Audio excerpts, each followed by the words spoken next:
Bismillahirrahmanirrahim. Assalamualaikum warahmatullahi wabarakatuh. Alhamdulillahirabbil alamin. Wassalatu wassalamu ala asrofil anbiya wal mursalin sayyidina Muhammadin wa ala alihi wa sahbihi ajmain. Amma ba'du. Alhamdulillah kita bisa berjumpa di waktu yang mulia ini, di bulan Ramadan, bulan yang penuh berkah, bulan yang penuh ampunan, dan bulan yang banyak sekali manfaat yang kita bisa ambil di dalam bulan ini. Jadi amat sayang kalau kita menyia-nyiakan waktu yang mulia ini. Alhamdulillah hari ini saya diberi kesempatan untuk mengisi tentang bagaimana perjalanan bisnis Rasulullah. Kita sebagai umat Islam harus banyak bersyukur karena telah diberikan banyak sekali kesempatan, banyak sekali tuntunan, banyak sekali pedoman gitu ya. Dalam hal ini tak terlepas dari bagaimana pedoman dalam bermuamalah, khususnya dalam hal berbisnis atau berniaga gitu ya. Kita alhamdulillah Allah menurunkan Rasul yang memang memiliki background yang juga seorang pengusaha gitu ya. Yang juga seorang pengusaha yang memang bukan hanya mengerti tentang teori, tapi beliau Rasulullah SAW juga seorang praktisi, seorang praktisi yang memang beliau melakukan perniagaan itu sendiri, gitunya, dari mulai usia beliau kecil hingga kurang lebih sampai usia kenabian beliau, gitu ya, di sekitar usia 40 tahun, gitu ya.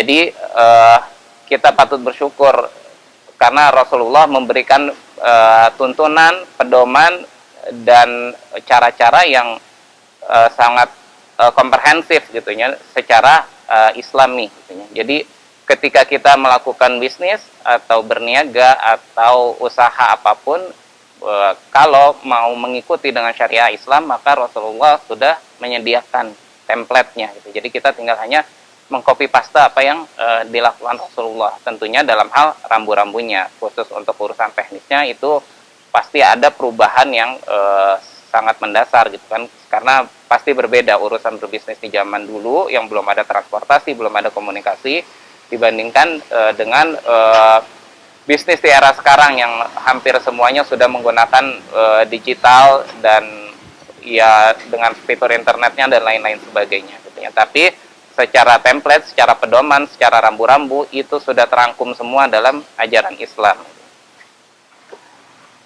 Kita bisa melihat mungkin dari perjalanan hidup Rasulullah dari usia beliau gitu ya. Dari secara usia beliau itu sudah memulai berniaga atau berdagang ini dari usia kecil, dari usia 12 tahun. Di usia 12 tahun beliau ngikut dengan pamannya gitu ya untuk berniaga ke negeri, dan perniagaannya bukan hanya sekelas waktu di usia 12 tahun beliau masih lokal, masih di sekitar kota Mekah gitu ya. Masih yang regionalnya, masih skupnya belum terlalu besar gitu ya. Tapi beranjak ke usia 17 tahun beliau sudah memulai usaha mandirinya gitu ya, sebagai seorang manajer, sebagai seorang yang melakukan perniagaan bukan hanya level lokal, tapi sudah mulai dalam skala regional gitu ya. Skala regional artinya sudah bukan lagi di kota Mekah, tapi sudah mulai menjajakan ke kota-kota lain, bahkan sampai lintas negara gitu. Dan itu proses itu berlanjut terus sampai beliau di usia 25 tahun. Rasulullah di usia 25 tahun itu sudah bukan lagi menjadi seorang pedagang yang kecil gitu ya, tapi beliau sudah menjadi seorang business owner gitu ya, seorang pebisnis yang memiliki asetnya sendiri gitu ya. Dan beliau bukan hanya bekerja sebagai seorang diri gitu, tapi juga beliau banyak beraliansi gitu ya, atau bersyirkah gitu ya, dengan pengusaha-pengusaha lain gitu ya. Dan beliau juga melakukan fungsinya sebagai seorang investor gitu. Dan proses itu berjalan terus. Kita tahu Rasulullah seorang pedagang yang ulung gitu ya. Dan sampai beliau di usia 37 tahun, baru ketika di usia 37 tahun beliau sudah mengurangi sedikit demi sedikit aktivitas berdagangnya. Yang beliau fokuskan adalah ketika di usia 37 tahun beliau sudah mulai care, sudah mulai peduli dengan urusan akhlak gitu ya, dengan urusan sosial di masyarakatnya seperti apa, dan beliau banyak bertafakur gitu ya, di usia-usia tersebut gitu kan. Dan ketika di usia 40 masuklah beliau kepada masa kenabiannya gitu ya. Ketika usia 40 ini sudah langsung ditugaskan oleh Allah untuk berdakwah gitu ya, untuk membina masyarakat gitu ya, meluruskan segala bentuk kesalahan dan bentuk kesyirikan gitu ya pada saat itu di kota Mekah. Berlanjut setelah dari 40 terus di masa kenabian berlanjut sampai ke beliau hijrah gitu ya. Hijrah setelah 13 tahun masa kenabian atau di sekitar usia 53 tahun. Ketika beliau berhijrah ke Madinah, maka langkah awal setelah beliau membangun masjid, nah itu juga yang dititikberatkan melalui sahabat-sahabatnya untuk segera mendirikan pasar, karena waktu itu di kota Madinah pasar yang berlaku adalah pasar Yahudi dengan segala bentuk ribanya, dengan segala bentuk perdagangan-perdagangan yang tidak adil gitu ya. Maka Rasulullah menitikberatkan umat muslim harus punya pasar sendiri. Maka waktu itu yang mengeksekusi perintah tersebut adalah Abdurrahman bin Auf dan Utsman bin Affan, yang kita tahu juga beliau dua orang sahabat yang dikenal sebagai seorang pengusaha yang ulung gitu, sebagai seorang pengusaha yang hebat, yang sudah teruji gitu ya dari zaman sebelum masa keislaman gitu. Dan di usia Rasulullah di usia akhir-akhirnya di 63 tahun beliau sudah menitik beratkan bukan lagi kepada sebagai seorang praktisi bisnis gitu, karena di usia kenabian beliau sudah tidak berbisnis waktu itu, tetapi lebih mengelola aja gitu. Dan di usia 63 tahun ini di akhir sebelum beliau tutup usia, maka yang dititik beratkan adalah beliau memastikan bahwa umat Islam itu tidak merugi di akhirat nanti gitu. Karena tidak meruginya secara apa? Kalau kita kaitkan ke urusan niaga, urusan berbisnis, maka Rasulullah mengatur rambu-rambunya agar umat Islam khususnya meninggalkan pola-pola bisnis yang mengandung ribawi atau bisnis-bisnis haram yang tidak bermoral atau tidak memenuhi keadilan gitu ya bagi masyarakat luas. Kita flashback sedikit waktu Rasulullah itu di awal usianya gitu ya, di saat beliau kanak-kanak itu ada satu konsep bisnis yang memang kalau kita telaah secara syirah sudah disiapkan gitu oleh Allah gitu, bahwa Rasulullah itu usia kecilnya itu dia bertugas sebagai pengembala domba. Mungkin secara pekerjaannya terlihatnya agak sepele gitu ya, hanya menggembala domba, tapi sebenarnya banyak nabi dan rasul gitu yang Allah utus itu di masa awalnya, di masa kecilnya itu bertugas sebagai seorang pengembala gitu ya.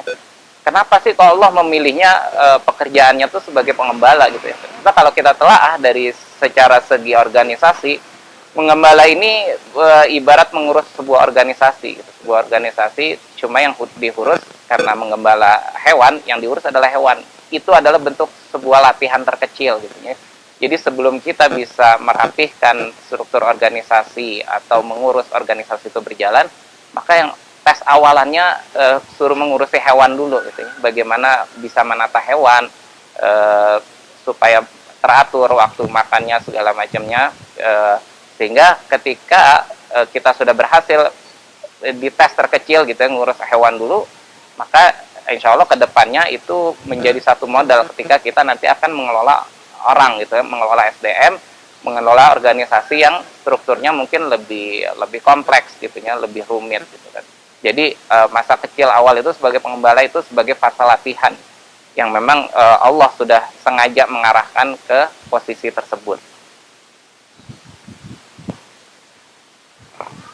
Kenapa sih sebenarnya kita harus berniaga atau berdagang? Mungkin teman-teman semua, para ikhwah fillah semua, tidak semuanya gitu yang berprofesi sebagai businessman atau business owner atau pengusaha gitu ya. Tapi kenapa Rasul sangat menyarankan gitu ya kepada kita supaya bisa memiliki usaha walaupun dengan skala kecil? Karena dalam satu hadis Rasulullah menyebutkan bahwa menganjurkan agar kita berdagang, karena berdagang itu adalah 90% dari pintu rezeki.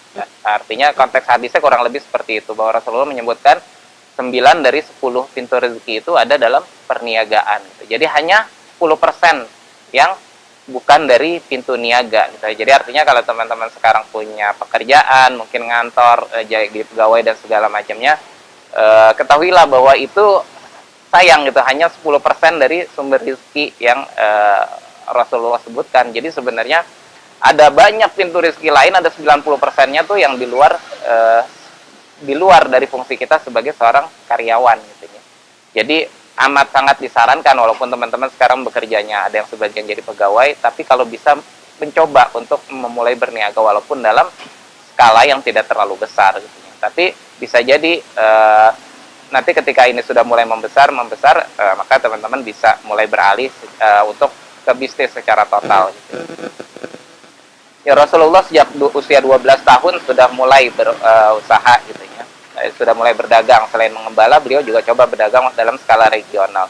Di usia 17 tahun beliau tuh sudah menjadi seorang eksportir ekspor dan impor gitu ya, karena bisnisnya waktu itu sudah lintas negara gitu ya. Rasulullah kalau diibaratkan dengan peta sekarang itu antara dari mulai negeri Yaman ke negeri Syam, kalau sekarang mungkin udah terpecah menjadi sekitar 17-an negara. Jadi artinya Rasulullah bukan hanya seorang pedagang yang levelnya lokal gitu ya, dengan skala kecil, tapi beliau sudah mempraktekkan menjadi seorang eksportir dan importir gitu ya. Jadi beliau sudah lintas negara gitu skalanya, bukan lagi menjadi pengusaha yang kelasnya level nasional. Dan ini dilakukan terus hingga usia beliau sampai ke 40 tahun gitu ya. Karena secara 40 tahun beliau sudah masuk ke fase kenabian. Dan Rasulullah hanya berfokus berniaga dari usia kecil itu sampai di usia 40 tahun. Jadi ya bukannya terlambat sih, kalau sekarang mungkin teman-teman ada yang usianya sudah lebih dari 40 tahun gitu ya, bukan berarti tidak boleh berniaga gitu ya. Tapi memang di usia 40 tahun harusnya kita sebagai umat muslim itu sudah berada dalam fase bebas finansial gitu ya. Artinya harusnya setelah umur 40 tahun yang banyak dikerjakan adalah urusan-urusan sosial, urusan dakwah, urusan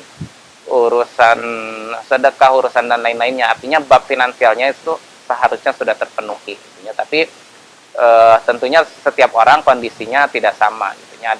Ada mungkin sebagian dari kita yang ya memang kalaupun dia berbisnis, tapi bisnisnya yang hasilnya itu yang diperjualbelikan hari ini dan bisa dimakan hari ini. Tidak banyak juga gitu ya orang-orang yang kondisinya seperti itu. Artinya tidak semua bisa disamaratakan. Tapi kalau kita mau ambil template karena kita melihatnya bagaimana Rasulullah berbisnis, Rasulullah melakukan itu gitu. Artinya di usia beliau 40 tahun itu sudah free secara finansial gitu. Artinya tanpa berniaga pun beliau sudah seorang yang berkecukupan secara materi.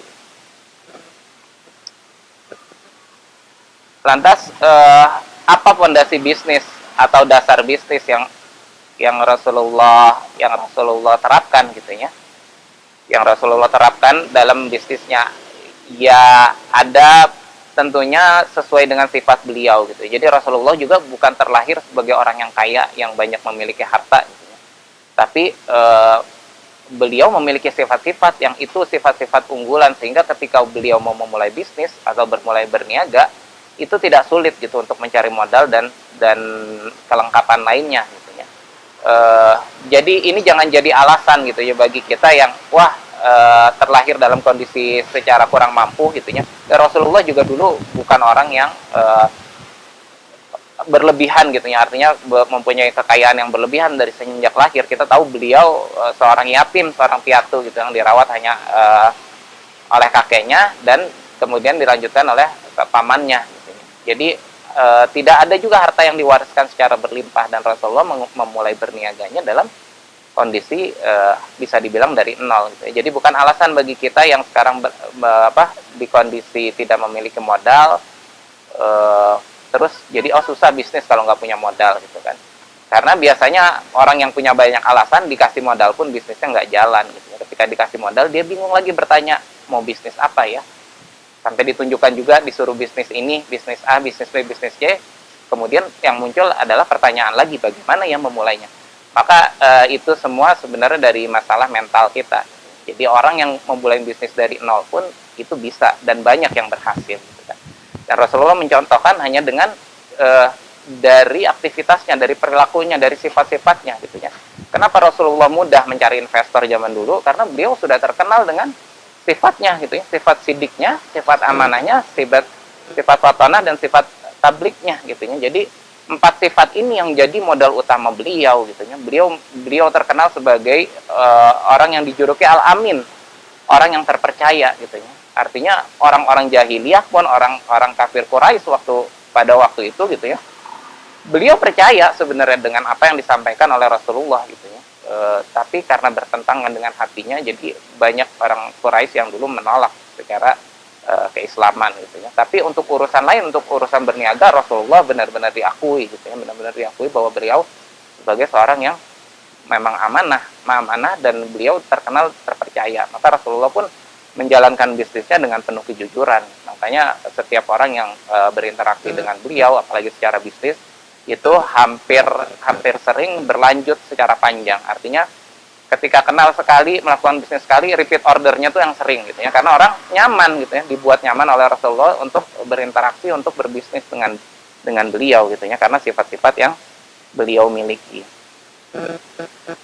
Ada beberapa pakem gitu yang Rasulullah terapkan dalam kehidupan bisnisnya gitu ya. Yang poin pertama yang beliau jaga banget itu adalah bagaimana beliau menjaga hak orang gitu ya, dan menjaga kehalalan bisnis. Jadi ketika bertransaksi, ini benar-benar dipegang gitu ya. Pernah ada satu kisah waktu sebelum beliau diangkat menjadi seorang rasul gitu ya. Ada seseorang dari luar kota Mekah gitu ya, yang kemudian bertransaksi dengan Rasulullah. Rasulullah masih bisnis di dalam kota gitu ya. Beliau menjajakan dagangannya dan ada orang dari luar kota yang membeli dagangan Rasulullah gitu kan. Cuma karena beliau orang luar, jadi memang khusus pengen berniaga di kota Mekah, sehingga ketika habis transaksi barangnya dititipkan sama Rasulullah gitu ya. Jadi beliau beli barangnya dan barangnya nggak diambil dulu, nanti saya ambilnya nanti karena saya masih mau nyari beberapa barang yang lain. Sampai akhirnya si orang tersebut lupa gitu ya, dan lupa sampai dia pulang ke kotanya gitu ya. Di tengah perjalanan pulang ke kotanya, beliau ingat bahwa saya sempat belanja ke satu orang gitu ya di kota Mekah, dan itu lupa nggak diambil gitu ya perniagaannya. Padahal waktu itu hampir semua barang yang dijual Rasulullah dibeli oleh beliau gitu ya. Sehingga akhirnya beliau balik lagi ke kota Mekah, dan itu jedanya bukan hanya beberapa jam, karena perjalanan zaman dulu kan masih manual gitu ya, pakai onta, pakai kuda gitu. Dan itu perlu waktu 2 hari atau 3 hari untuk pulang ke kota Mekah. Tapi ketika beliau balik ke kota Mekah, dan pada saat itu masih dijumpai Rasulullah setia menunggu titipan orang tersebut gitu ya. Padahal secara kepentingan Rasulullah sudah tidak ada lagi yang bisa dijual karena barangnya sudah diborong semua gitu ya. Tapi karena ini orang lupa ngambilnya, dan Rasulullah itu dari situ juga terkenal sebagai orang yang bisa dipercaya, orang yang amanah gitu ya. Sehingga orang tersebut kembali ke tempat tersebut setelah beberapa hari kemudian, dan Rasulullah masih setia menunggu barang titipannya tersebut tanpa kurang sedikit pun gitu ya. Ini hal-hal seperti ini yang bisa membuat orang percaya kepada kita. Terus Rasulullah juga selalu menetapkan menjaga pakem bahwa barang yang dijualnya itu bukan barang yang syubhat gitu ya. Dan dalam transaksinya beliau selalu menghindari riba gitu kan. Riba atau dalam unsur-unsur yang ada spekulasinya gitu ya, atau lebih mendekat ke arah judi gitu. Atau Rasulullah juga sering menghindari juga hal-hal yang upaya dalam bentuk suap menyuap gitu ya. Jadi hal-hal itu sering kita lihat di bisnis zaman sekarang gitu ya. Jadi kadang-kadang kita memperjualbelikan barang yang tidak jelas kadarnya gitu ya, tidak jelas wujudnya, tidak jelas bentuknya gitu ya, dan itu ditransaksikan, dan itu salah satu hal yang dilarang oleh Rasulullah gitu ya. Terus dalam konteks riba, kita tahu Yahudi zaman dahulu gitu ya, di kota Madinah itu menguasai pasar dan dengan menerapkan prinsip riba dalam setiap transaksinya, hampir di setiap transaksinya gitu ya, sehingga akhirnya ini mencekik orang-orang Islam yang tinggal di kota Madinah waktu itu gitu ya.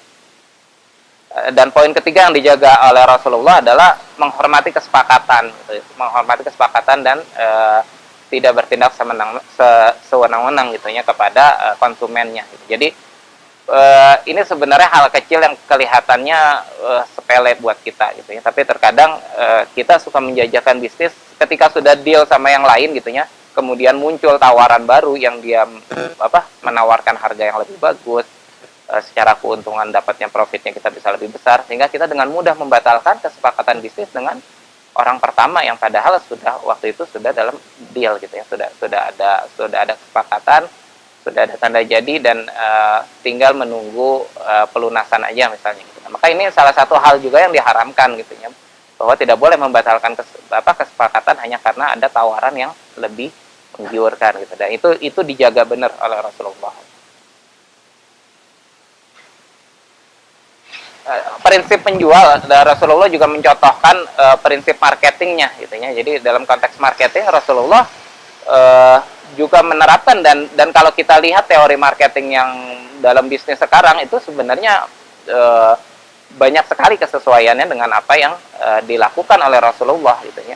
Bahwa Rasulullah dalam konteks pelayanan bisnisnya, Rasulullah itu menerapkan tiga pelayanan yang utama. Yang pertama apa? Yang pertama itu kualitas, pelayanan kualitas, artinya secara servis. Jadi Rasulullah benar-benar menerapkan servis yang prima gitu ya kepada setiap calon konsumennya gitu kan. Dan ini kita dapatkan juga dalam teori perdagangan modern gitu ya, bahwa customer service gitu ya, kalau kepuasan pelayanan itu menjadi salah satu kunci untuk suatu produk atau suatu brand itu dia bisa survive, dia bisa bertahan secara jangka panjang lama. Artinya orang puas dengan pelayanannya, dari mulai pelayanan ketika pembelian sampai after sales-nya. Kalau di mobil mungkin kita lihat gitu ya, dari mulai pelayanan saat membeli sampai ke nanti ketika perbaikan segala macam, itu pelayanannya benar-benar difasilitasi. Dan ini salah satu hal yang dilakukan dulu oleh Rasulullah gitu ya. Yang kedua, Rasulullah juga selalu menjaga pelayanan tuh dalam hal kualitas produk gitu. Jadi Rasulullah tidak menjual barang yang asal-asalan gitu. Jadi memang barang yang dijajakan oleh Rasulullah itu barang-barang yang kualitasnya premium, itu kualitasnya utama, kualitasnya grade A-nya gitu ya. Bukan berarti kita tidak boleh menjual barang yang grade B atau grade C gitu, yang secara kualitas lebih rendah, tapi Rasulullah pada saat bisnisnya beliau mencontohkan itu. Ketika beliau membawa satu produk gitu ya, pasti beliau membawa yang kualitasnya terbaik gitu ya. Sehingga orang ketika membelinya itu juga dengan puas gitu ya, karena memang yang dijajakan itu kualitasnya kualitas yang paling bagusnya. Dan yang ketiga yang dijaga oleh Rasulullah adalah kualitas kerja atau waktu gitu ya. Untuk teman-teman yang bisnisnya dalam bidang jasa atau manufaktur juga sih bisa, kalau bisnisnya antara bisnis ke bisnis, itu masalah termin waktu itu juga sesuatu yang menjadi pelayanan yang harus diseriusi gitu ya. Karena kita bisa berbisnis tapi kalau waktunya meleset, nah itu akan menjadi satu cacatan gitu ya, atau suatu nilai minus bagi bisnis kita gitu. Dan Rasulullah selalu menjaga di tiga hal ini. Jadi dari mulai pelayanan, kualitas produk, dan secara timing waktunya gitu, ketepatan waktunya benar-benar dijaga gitu. Sehingga akhirnya Rasulullah bisa menjadi seorang business owner, seorang pebisnis yang benar-benar diperhitungkan pada saat itu. Ya, bagaimana kita memaknai hakikat berdagang Rasulullah, bahwa yang dibisnisin oleh Rasulullah itu tidak semata-mata hanya produknya saja, hanya fisik barangnya saja gitu ya, atau hanya pelayanannya saja, tapi lebih dari itu, bahwa ketika ditarik dalam konsep Islam, berbisnis itu juga harus mempunyai nilai yang bukan hanya berfungsi secara duniawi, tapi nilai-nilai itu juga harus bagaimana bisa membawa kita menuju keridhaan Allah gitu ya. Maka berbisnis ini juga bagi umat muslim bukan hanya sarana mendapat keuntungan atau mencari rezeki atau mencari uangnya saja, bukan dari itu gitu ya. Tapi lebih besar dari itu, ada hal-hal yang kita jadikan bisnis ini sebagai sebuah ibadah gitu ya. Bagaimana kita menjadikan bisnis sebuah ibadah? Ya tentunya harus menjiplak apa yang dilakukan oleh Rasulullah gitu ya. Jadi secara produk, Rasulullah selalu menjual produk-produk yang halal gitu, produk-produk yang halal yang jelas memang dibutuhkan oleh masyarakat gitu. Jadi hal ini diprioritaskan oleh Rasulullah gitu. Jadi dilarang juga bagi kita umat muslim, karena Rasulullah mencontohkan berniaga bukan berarti bebas semua produk bisa kita jual gitu ya, tapi tentu syarat kehalalan itu menjadi syarat utama, syarat mutlak gitu ya, bahwa produk yang kita jual harus memenuhi standar ini gitu. Karena nggak boleh kita menjual barang haram, karena pasti itu akan membawa kemudaratan walaupun ada nilai materinya secara dunia yang besar gitu, menggiurkan gitu. Tapi Rasulullah melarang hal-hal yang seperti ini. Yang kedua, secara produk Rasulullah juga selalu menjual produk-produk yang diperolehnya secara hak gitu. Artinya dengan cara yang benar, dengan cara yang baik gitu kan. Jadi barang halal aja tidak cukup kalau itu diperolehnya dengan cara-cara menipu atau cara-caranya mencurangi dan lain sebagainya gitu ya. Rasulullah sangat menjaga hal ini. Jadi ketika produknya sudah halal, maka poin kedua yang harus dikejar adalah bagaimana status kehalalan si produk itu terlengkapi dengan prosesnya yang juga secara benar, secara hak gitu ya, bukan sia-sia gitu ya. Yang ketiga, Rasulullah juga selalu menetapkan bahwa produk yang dijual itu harus jelas kadarnya, harus jelas sifatnya, tidak boleh samar-samar. Jadi ketika kita menjual satu produk, entah itu apa, misalnya pakaian atau otomotif atau apa, itu harus jelas. Jadi tidak boleh menjual hanya modal cuap-cuap istilahnya gitu ya, hanya saya punya barang yang begini, hanya diceritakan tanpa bisa dicek kondisi fisiknya, keberadaannya, unsurnya seperti apa, tidak bisa disurvei secara langsung. Maka Rasulullah juga melarang kita melakukan transaksi yang seperti itu gitu ya.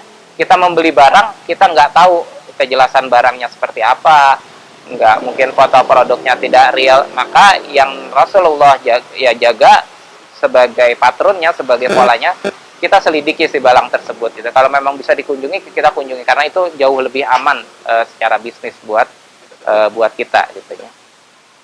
Nah, di luar poin-poin tentang produknya, Rasulullah juga menerapkan yang dijual itu tidak hanya produk, tapi beliau juga menjual nilai-nilai gitu ya. Nilai apa yang dijual Rasulullah? Maka yang dari poin bahasan sebelumnya itu bahwa Rasulullah secara servis beliau menerapkan gitu ya, menerapkan sebagai itu yang dilakukan setiap dalam perniagaannya gitu. Jadi dalam pelayanan beliau selalu berusaha untuk bicara sopan, bicara santun, dan menjelaskan apa adanya gitu. Dan jujur, poin jujur juga menjadi hal penting gitu ya, sebagai dalam bentuk pelayanan. Barang apapun yang kita jual, maka kita harus jujur kepada konsumen. Jangan bilangnya barangnya kualitasnya dari 1 sampai sekian perfect gitu ya. Terus ternyata begitu sampai ke konsumen kecewa karena ternyata tidak sesuai dengan apa yang kita ceritakan. Maka kalau memang barang kita punya cacat, punya kekurangan, jelaskan itu. Bukan berarti dilarang menjual barang yang cacat seperti itu, tapi yang dilarang adalah menutupi kejelekannya, menutupi keburukannya, menutupi kecacat-cacatannya gitu. Tapi ketika kita jelaskan ke konsumen bahwa barang ini punya kelemahan ini, maka biasanya dari konsumen juga akan justru malah timbul kepercayaan. Oh, orang ini bertransaksi dengan jujur, artinya dia menjelaskan bahwa barang ini punya kekurangan, dia jelaskan gitu. Sehingga orang yang membelinya, ya dia tahu pantas menilai barang ini seharga berapa gitu, dengan segala kelebihan dan kekurangannya. Itu dilakukan oleh Rasulullah gitu ya.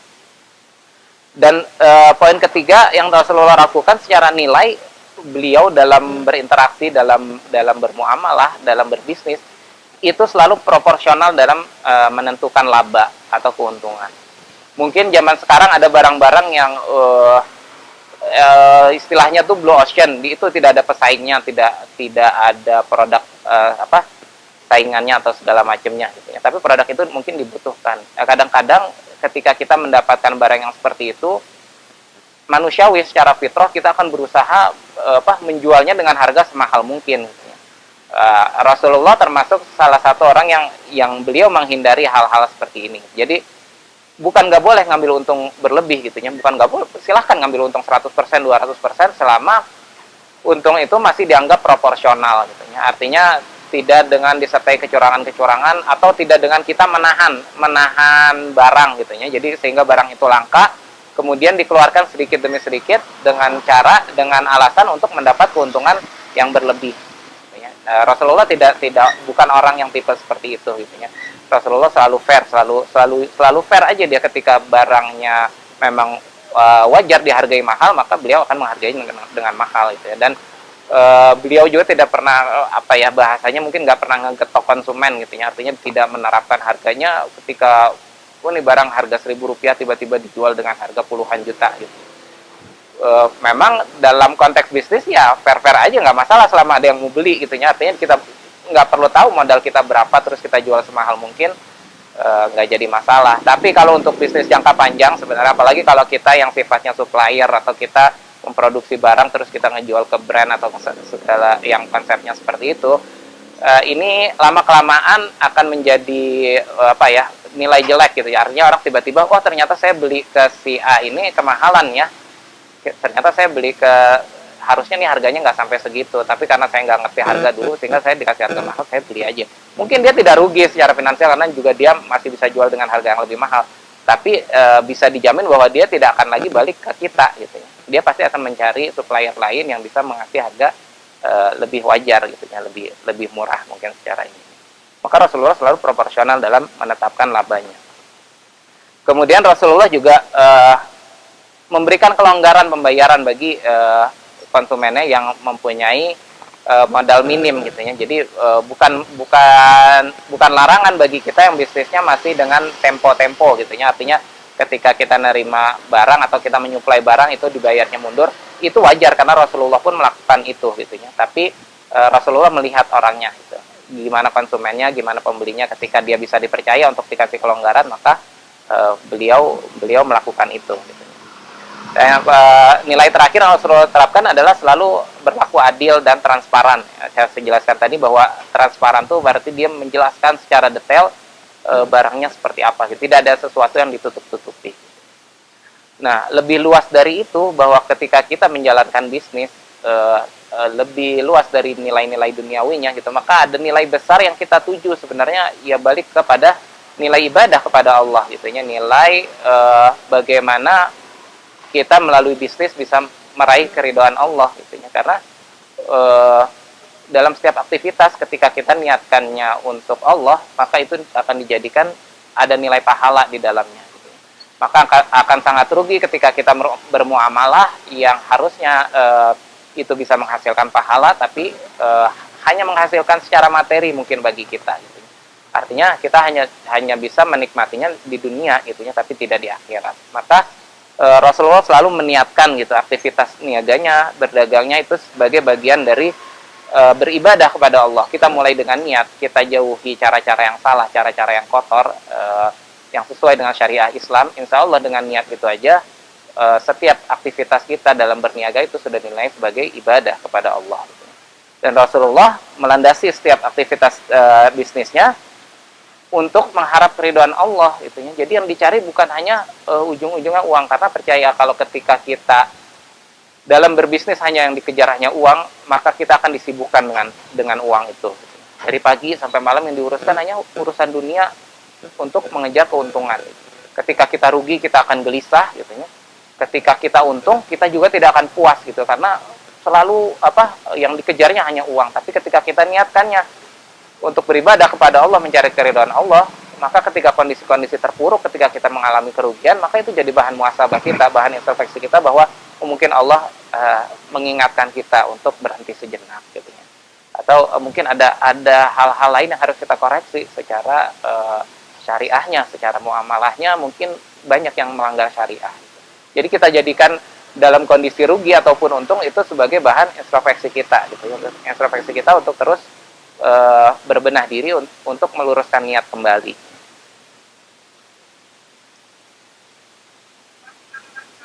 Iya, orientasi bisnisnya Rasulullah itu selalu mengharapkan keridhaan Allah gitu. Itu jadi poin utama yang kita harus pahami gitu ya sebagai seorang muslim, bahwa ketika melakukan proses bisnis orientasi utamanya harus di sana. Ini harus jadi pondasi utama yang tidak boleh tidak ada gitu pada aktivitas bisnis kita gitu. Jadi niatan ini harus tertanam di diri kita gitu. Maka ketika urusannya sudah mengharapkan keridhaan Allah, maka tujuannya menjadi tujuan jangka panjang, bukan hanya tujuan di dunia gitu ya, tapi urusan bisnis itu akan jadi sampai ke urusan akhirat gitu ya. Karena kita akan mencari keridhaan Allah. Jadi bukan hanya semata-mata mencari keuntungan dunia, tapi juga kita mencari keuntungan di akhirat gitu. Dan karena nilai tambah lain dalam bisnis secara Islam adalah bahwa ketika kita berniaga pasti cepat atau lambat kita akan nanti mulai mempekerjakan orang, punya karyawan dan seterusnya gitu ya. Mungkin hanya 1-2 orang, sampai mungkin yang skalanya besar bisa punya puluhan, ratusan, ribuan, atau bahkan sampai puluhan ribu karyawan gitu ya.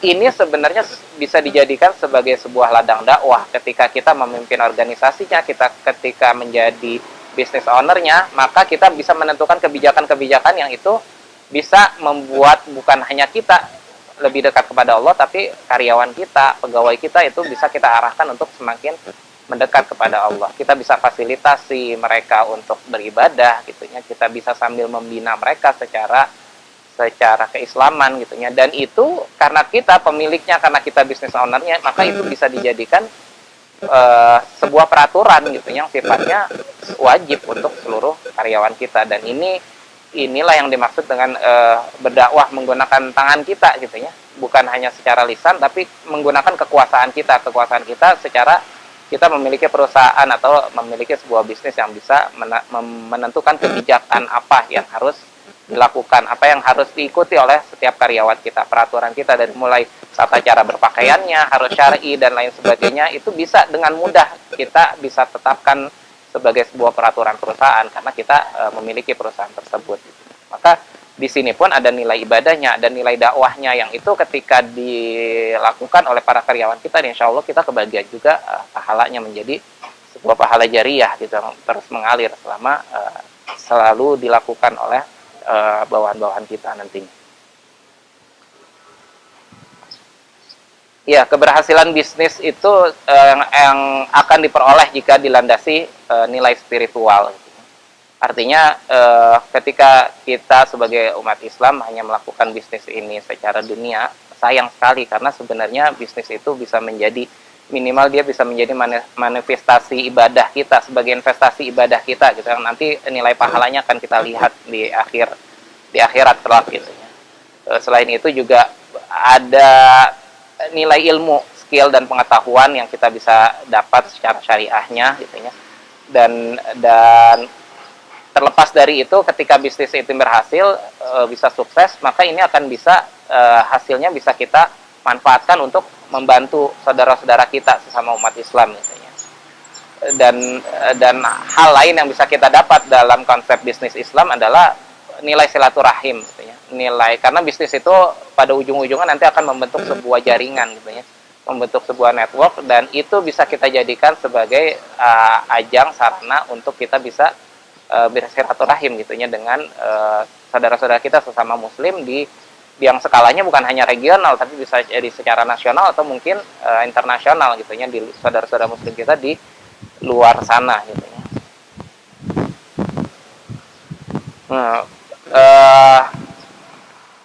Rasulullah juga menerapkan prinsip yang prinsip larangan gitu ya, karena dalam Islam bisnis itu tidak diatur secara detail teknisnya seperti apa, tapi kalau urusan muamalah kita tahu bahwa dalam Islam itu diaturnya hanya yang dilarangnya. Artinya Allah menyebutkan dan Rasulullah menjabarkannya gitu, bahwa yang dilarang dalam sebuah urusan muamalah A, B, C, D dan seterusnya gitu ya. Artinya apa? Artinya di luar poin-poin tersebut maka itu menjadi halal. Maka dalam sebuah bisnis teknik strateginya itu bisa macam-macam gitu ya. Cuma yang dijaga hanyalah batas-batasnya. Kita tidak boleh ini, tidak boleh itu, tidak boleh ini gitu ya. Patron-patron itu tidak boleh, kita harus jauhi riba, hindari sifat-sifat penipuan dan lain sebagainya. Terus runutannya secara syariah diatur seperti itu. Artinya apa? Di luar itu kita bebas berkreasi, kita bebas menentukan langkah, kita bebas membentuk strategi sendiri selama itu berhasil dan itu tidak berbenturan dengan aturan larangan yang dijabarkan oleh Rasulullah SAW. Rasulullah selalu beberapa poin yang memang dilarang gitu ya dalam bisnis secara Islam. Yang pertama dijauhi adalah perilaku suap menyuap gitu ya. Perilaku korup, terus perilaku suap menyuap ini dalam kaitannya termasuk memberikan hadiah gitu ya kepada para pejabat atau aparat gitu ya. Tapi walaupun ini fikih muamalahnya jadi panjang, kita ada bab-bab tertentu yang poin itu menjadi diperbolehkan gitu ya. Artinya ketika kita terpaksa harus menyuap tapi dalam konteks mengambil hak kita gitu ya. Karena ketika kita tidak mengeluarkan uang atau apa, itu barang kita ditahan atau segala macam, itu salah satu bab yang dibolehkan gitu. Tentunya saya ini akan panjang kalau dibahas secara fikihnya, dan saya bukan orang yang berkompeten untuk membahas secara fikihnya. Nanti kita bisa bisa di bahasan lain atau mendatangkan narasumber lain nanti yang lebih bisa menjelaskan secara detail urusan ini. Dan Rasulullah juga poin lain yang dijaga rambutnya Rasulullah adalah Rasulullah menjauhi sifat-sifat riba gitu ya. Jadi urusan dengan bank, rentenir itu sangat dijaga oleh Rasulullah. Jadi jangan sampai kita memulai bisnis kita dari sesuatu sumber yang memang diharamkan dalam Islam. Jadi jangan sampai, karena ujung-ujungnya pasti tidak akan berkah dan ya tingkat kegagalannya itu akan sangat besar. Yang lain juga Rasulullah juga